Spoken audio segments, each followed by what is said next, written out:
This DLC is the first for me, featuring three independent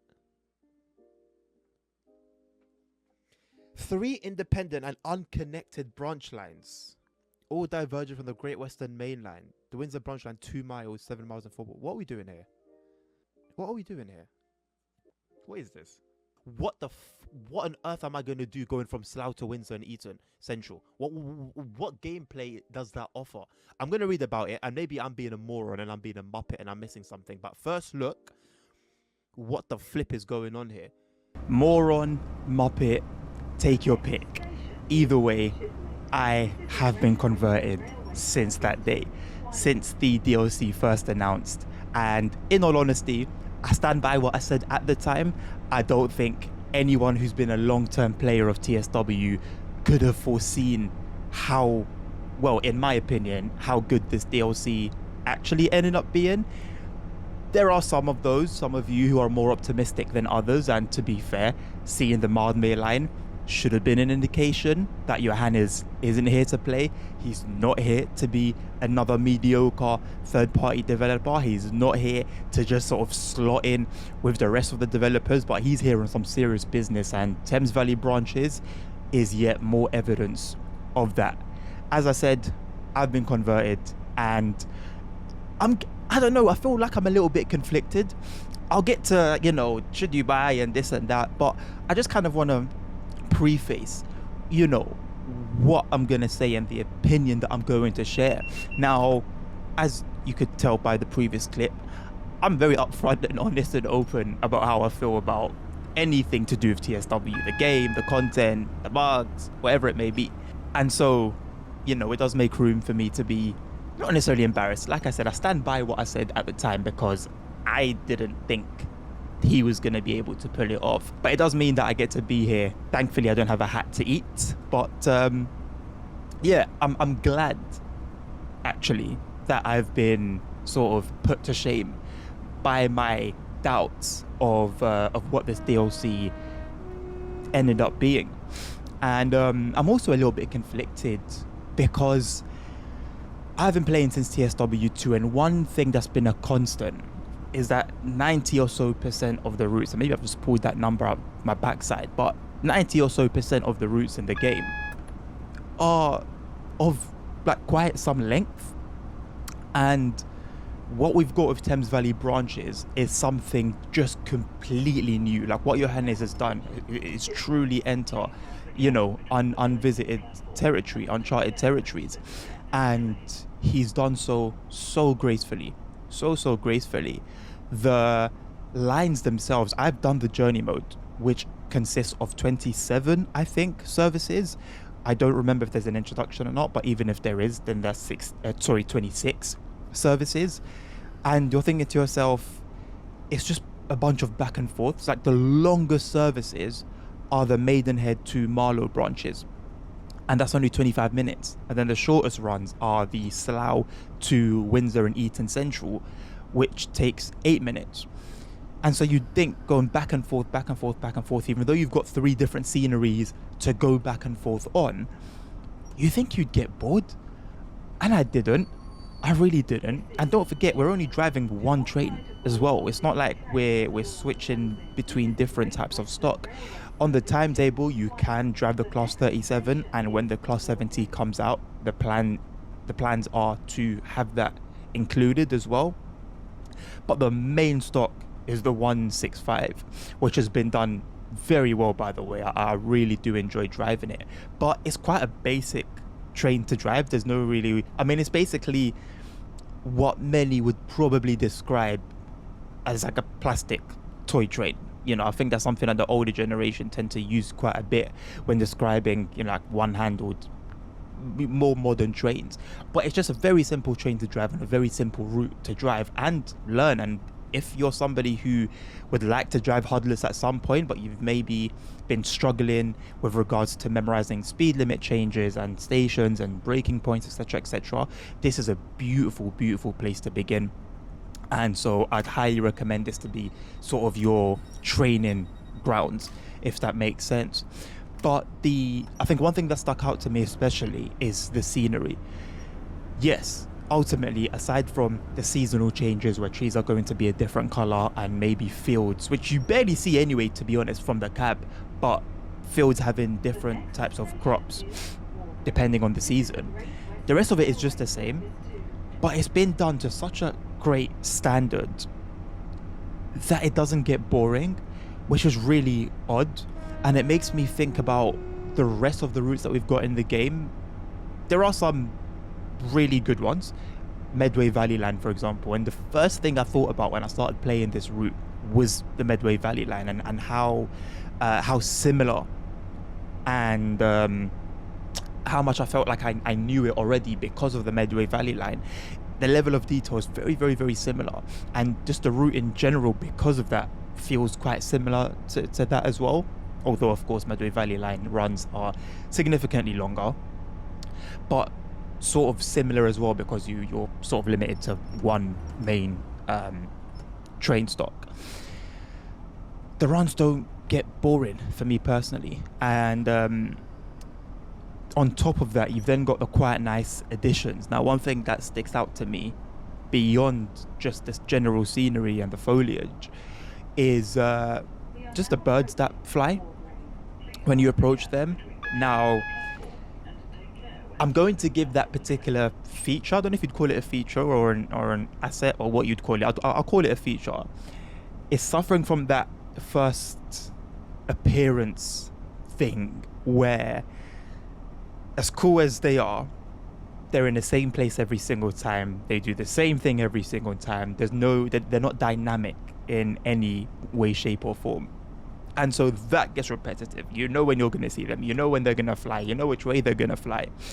But just the fact that they're there, genuinely, like, sounds silly, birds or pigeons flying, but it actually adds like a decent amount of realism. I think the fact that the runs are so short, it like certain things that I'll mention, be it the birds or I'll next get onto the parallax windows, certain things like that matter more than if the route was like a long route and it had those things. I think it was forgive me if I'm wrong, I think it was RSN, Ignored, that had like leaves blowing in the wind.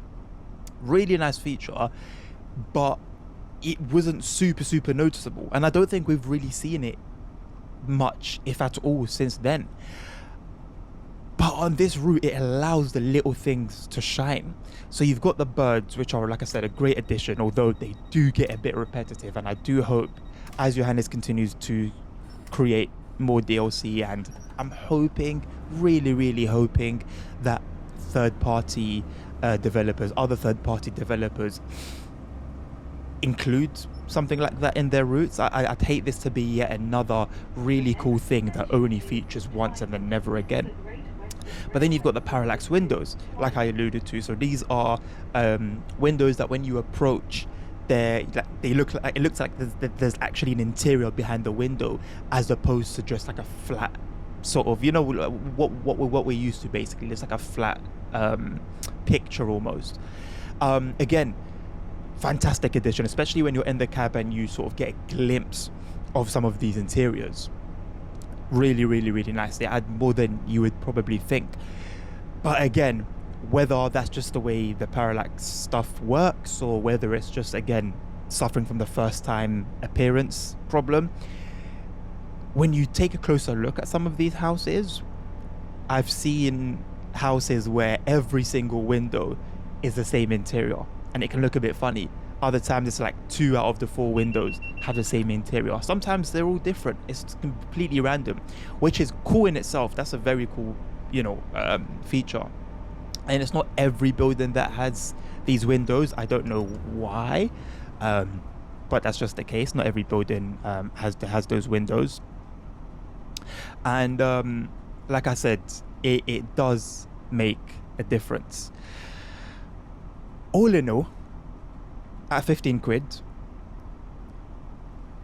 I would recommend it. I actually think you'd get your money's worth at 15 quid. Now, as I have been doing recently, little disclaimer, I am an ambassador. I did get this product for free, and so perhaps if I hadn't, I might have a different opinion. I don't think I would have had a different opinion, but I don't know, because I I'm not in that I'm not in that position. But what I do know is from my current position at 15 quid, I would recommend you to give it a go. One thing I'd like to touch on as well that I didn't, as a really nice, a particularly nice bit of detail that we just don't see anywhere else in the scenarios, which are actually, you know what?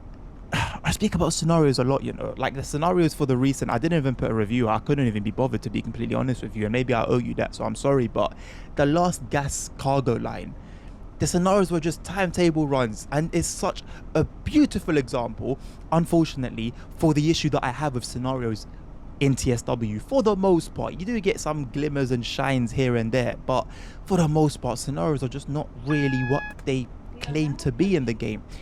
Somehow, in a route where, or in a DLC I should say, where you're in 3 very, very short branch lines, Johannes has made like actual effort to make the scenarios, and they actually are scenarios. Very different, very engaging, and one of them even has, I won't spoil it, but it's celebrating a particular event, a particular day, and you've got NPCs dressed for the occasion. Now, when have we ever seen NPCs be dressed for an occasion on a scenario? There's just not that much care that gets put into these scenarios, and I applaud Johannes for actually making scenarios. The journey mode's a ton of fun as well. There's not too much going on, but there's enough to keep you engaged. It's hard for me to like point out any bads with this DLC, to be completely honest with you, apart from the fact that the runs are short. So if you're just somebody who doesn't like that, it is what it is. It's not for you. But a lot of people, I think, will appreciate when they've only got 5, 10, 20 minutes to do a run. This is perfect for it. You get to do a short run, and it gets to be an actually fairly enjoyable run. So yeah, that's really it, to be honest. I only really have praise for this route. Actually, I will say something. Because the portals are so close, once you get to the main line, the Great Western Main Line, the HSTs don't really have enough time to get up to 125 miles per hour, and it does not stop being odd to me pulling up to one of the mainline stations and seeing the HSTs going, but not really going anywhere fast. It's cool that they're there, and you at least get to see that traffic, because Johannes could have just chosen to not include that at all. As I'm sure if another developer had worked on this, we probably would have had such a situation. But apart from that, I don't really have too much to be upset about. The performance is, well, I just had a steady 60 the whole time. I play at 4K maxed out. I was playing on a 3080 Ti. I've now got myself a 5080, but even on the 3080 Ti, it was just a smooth 60 the entire time. And of course, that's with no DLSS or sort of any sort of frame generation. The game doesn't have any 30 series cards. Don't have access to any on the Nvidia app, so that's just raw performance. And ultimately, I think this is worth giving a go. If you're not going to jump straight into it, definitely worth considering. Check out the content I've released yesterday, which is plenty. Check out the ambassadors content. Check out anyone that's currently live right now playing as well, and just ensure you make an informed decision for yourself. And that's about it. Thank you very much for watching this, I guess, review in a way. I think it was just me talking about the game, really, if anything. But hopefully it's been helpful to you one way or another. Let me know in the comments what you think about the DLC itself. Is it worth 15 quid? Do you agree with that sentiment? Have you been enjoying it as well? What's your opinion of it? Let's have a conversation in the comments. I'm more than welcome to doing that. So thank you very much once again. I hope you have a lovely rest of your day. Take care of yourselves, take care of each other, stay safe. Health is wealth, and until the next one, peace out.